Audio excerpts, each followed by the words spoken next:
कर रहे हैं माननीय पायलट सर। प्रदेश कांग्रेस कमेटी के अध्यक्ष सम्माननीय डोटासरा साहब, एआईसीसी के सचिव तरुण कुमार जी, कुलदीप इंदौरा जी, मंच पर उपस्थित सभी हमारे मंत्रीगण, विधायकगण, हमारे सांसद राज्यसभा से, हमारे पूर्व सांसद, पूर्व विधायकगण, जिला कांग्रेस कमेटी के निवर्तमान अध्यक्ष, पदाधिकारीगण, नौजवान दोस्तों, किसान भाइयों, भाई रुक जाइए, शांति प्लीज। अभी आपने सभी नेताओं के भाषण सुने और आज मैं धन्यवाद देना चाहता हूं प्रदेश अध्यक्ष डोटासरा जी को कि उन्होंने आह्वान किया कि जिस मुद्दे पर पूरा देश आज विचलित है, आंदोलित है, उस मुद्दे पर प्रदेश कांग्रेस कमेटी की तरफ से सभी कार्यकर्ता और किसान एकत्रित हों सिविल लाइंस फाटक पर। और यहाँ पर जैसा हम पूरे देश में कर रहे हैं कांग्रेस पार्टी, वैसा ही राजस्थान में माननीय गवर्नर महोदय का घेराव कर कर वहाँ पर अपनी बात को पुरजोर तरीके से रखा जाए। दोस्तों, सबके भाषण हो गए, मैं बहुत लंबा नहीं बोलना चाहता हूँ, लेकिन दो तीन बातें स्पष्ट हुई हैं। बिलों के बारे में सब नेताओं ने बताया, उसके गुण अवगुण मुझसे और आपसे ज़्यादा इस देश प्रदेश का किसान जानता है। भविष्य को अंधकार में धकेलने की एक भरपूर कोशिश की जा रही है, लेकिन आज सवाल ये बनता है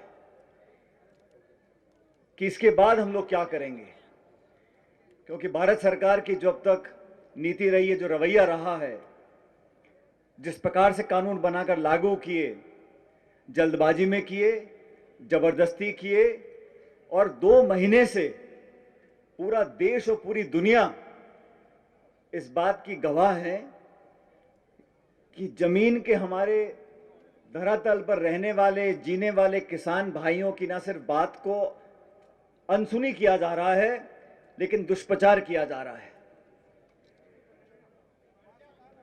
सुप्रीम कोर्ट ने जो टिप्पणी करी है, बहुत गंभीर विषय है कि सरकार के बनाए हुए कानूनों के ऊपर सुप्रीम कोर्ट ने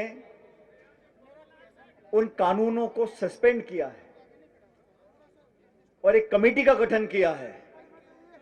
सुप्रीम कोर्ट ने देखा कि किसान आंदोलन जिस तीव्रता से बढ़ रहा है और जो रवैया सरकार का है, 8-8, 9-9 बार वार्ता के लिए आप बुला रहे हो, कौन नहीं जानता कि आप किसानों को थकाना चाहते हो, डिले कर कर किसानों की उम्मीदों पर पानी फेरना चाह रहे हो। कौन नहीं जानता कि सरकार जिद्दी है, अड़ियल है, और कानून बनाकर उन्होंने सिर्फ इस बात को प्रदर्शित किया है कि मनमानी कर सकते, बहुमत हमारे पास है। अभी नीरज जी बोल रहे थे, सदन के अंदर जिस प्रकार पास किया, कोई मतदान नहीं हुआ, सदन में धक्का देकर पास कराया, राष्ट्रपति महोदय से सिग्नेचर करवा लिए, कानून लागू हो गए हैं। अब सुप्रीम कोर्ट ने जो कमेटी बनाई है, मैं सर्वोच्च न्यायालय का पूरा सम्मान करता हूं और उन पर कोई टिप्पणी नहीं करना चाहता हूं, लेकिन मुझे कहने में कोई गुरेज नहीं है। कांग्रेस पार्टी हो या इस देश का सच्चा नागरिक हो, हम सब किसानों के साथ खड़े हैं। अगर किसान इस कमेटी को नहीं मानते तो हम किसानों की बात को मानेंगे। जो विश्वास पैदा किया है, उस विश्वास को पूरा करने के लिए सरकार को स्वतः ही इन कानूनों को वापस लेना पड़ेगा। आज बात सिर्फ 3 कानूनों की नहीं है। जो वायुमंडल निर्मित हुआ है, जो वातावरण बनाया है देश में किसानों और किसानी को लेकर, उस पर ध्यान देना पड़ेगा।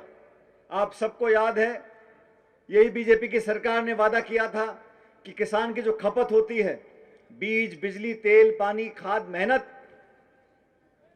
वो दाम वो तय करेंगे, 50% का मुनाफा किसान को मिले लागत के ऊपर। आज तक कहीं ऐसा नहीं किया। और जब से बीजेपी की सरकार केंद्र में बनी है, 6 साल हो गए, राज्य सरकारें बोनस दिया करती थी फसल के ऊपर, वो बोनस देने बंद कर दिए। बीमा कंपनियों को 20,000 करोड़ रुपए का फायदा हो गया। किसानों का बीमा करने वाली कंपनियों को पिछले 2 सालों में 20,000 करोड़ रुपए का मुनाफा हो गया और छोटा किसान मुआवजा पाने के लिए दर दर भटक रहा है। नियमों को परिवर्तित करना, चंद बैंकों को, चंद लोगों को फायदा पहुंचाने के लिए जिस प्रकार ये घोर अन्याय हो रहा है, उसके विरोध में पूरा देश एकजुटता से खड़ा है। इनकी सरकार ने साथियों पहले आक्रमण किया, मध्यम वर्ग पर किया, कर्मचारियों पर किया, नौजवानों पर किया, छात्रों पर किया, लेकिन इस बार उन्होंने बहुत बड़ी गलती करी है। इस बार उन्होंने आक्रमण इस देश के अन्नदाता पर कर दिया, किसान पर कर दिया, और वो बर्दाश्त के बाहर है। कोरोना काल में लॉकडाउन हुआ पूरे देश में, सारी फैक्ट्रियां बंद, उद्योग बंद, दुकानें बंद, धंधे बंद। सिर्फ किसान ने अपनी किसानी को नहीं छोड़ा। किसानों ने अनाज पैदा किया, आज भंडार भरे हुए हैं। हम लोग ताकत से खड़े होकर दुनिया का सामना कर सकते हैं क्योंकि हमारे किसानों ने मेहनत करना नहीं छोड़ा। आज उस किसान को चेतावनी दे रहे हैं, उनको अपशब्द बोल रहे हैं, मीडिया में प्रचलन हो रहा है, अलगाववादी हैं, माओवादी हैं, नक्सलवादी हैं, आतंकवादी हैं। वो किसान जो देश का पेट पालता है, उसकी अवमानना हम कांग्रेस पार्टी बर्दाश्त करने वाले नहीं है। साथियों, पूरे देश में आज अखिल भारतीय कांग्रेस कमेटी ने राजधानियों पर कार्यक्रम रखा है। राहुल गांधी जी नेतृत्व दिल्ली में कर रहे हैं और हम सबका दायित्व बनता है।